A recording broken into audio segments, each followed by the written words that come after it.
Amici YouTube, ritrovati sul canale Riparo Fai Te. Oggi vedremo come riparare un stiratore verticale Ariete modello 4167.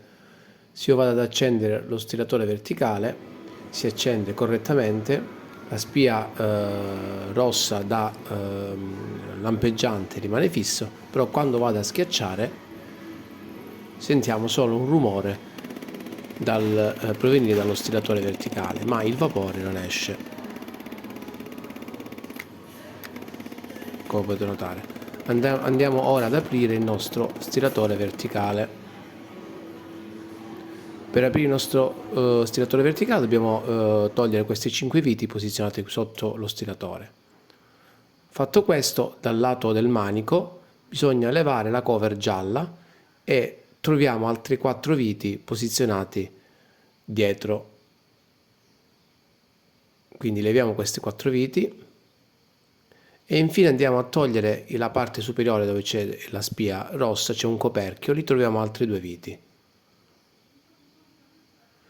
Smontato il nostro stiratore verticale abbiamo, come potete notare, la pompa, che è questa qui. Di solito il difetto che hanno questi stiratori verticali è causato dalla pompa che si blocca.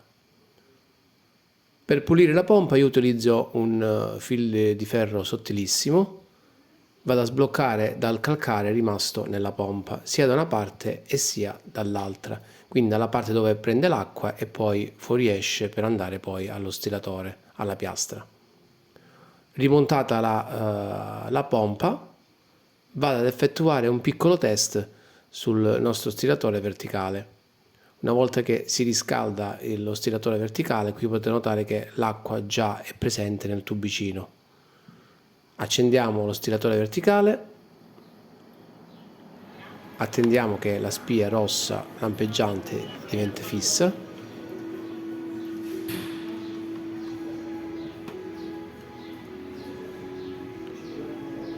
andiamo a mettere lo stiratore su una base blu, ecco qui.